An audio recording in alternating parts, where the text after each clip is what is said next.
So, making a video is working my edge. um, so, what led me to Zen? I have always been interested in perception and then the emptiness of language, the inadequacy of language, I suppose. I started my career as a fine arts painter and was very intrigued, enamored by the work of Mark Rothko. The work that I reference here is the Rothko Chapel in Houston.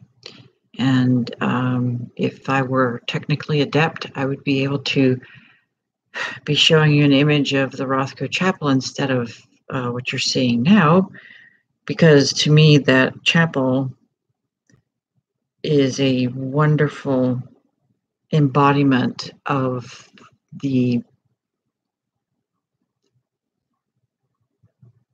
philosophical conundrums that I am and have been trying to work out.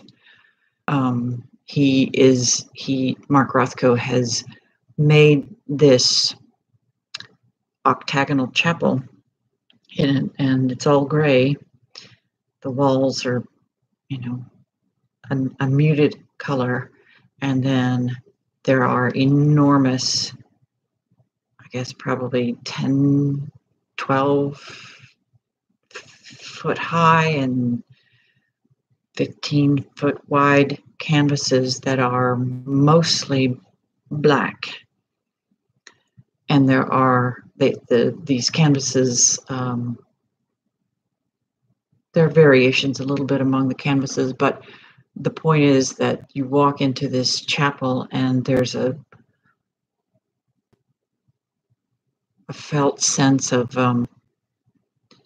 something very profound being expressed and embodied, while at the same time, when you look at it, it's really nothing. It's just, a black canvas. So he has worked with this notion of, something being nothing. And I've always been intrigued by, not just intrigued, kind of like,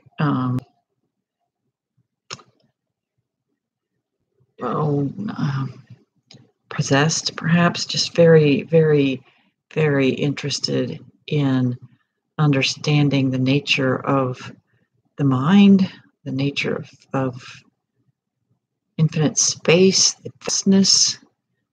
I think that's one thing that is so beautiful about the Tibetan tradition is it constantly reminds about the preciousness of human incarnation and how difficult it is for consciousness to,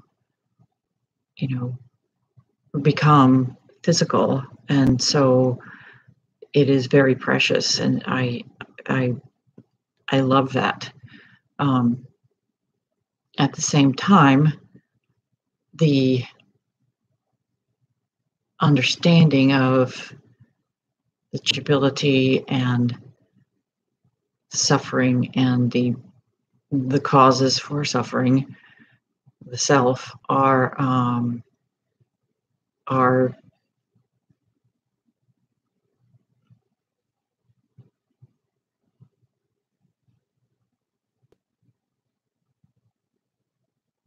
interesting to observe.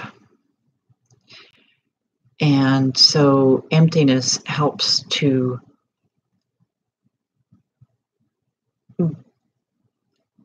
move over the bumps and ruts and difficulties and losses and sorrows and sufferings with a little less, with much less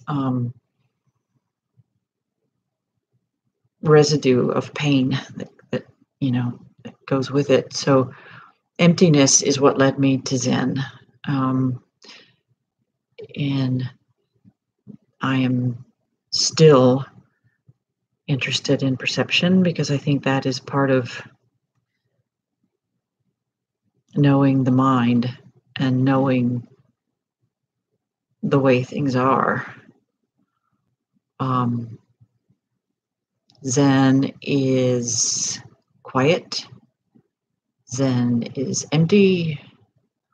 Zen is shocking, energetic, mysterious, poetic. I'm still wondering how text-based Zen is. I'll leave that in abeyance for a while. But that's, in a nutshell, that's what brought me to Zen. That's why I'm here. That's where my inquiries are taking me. And who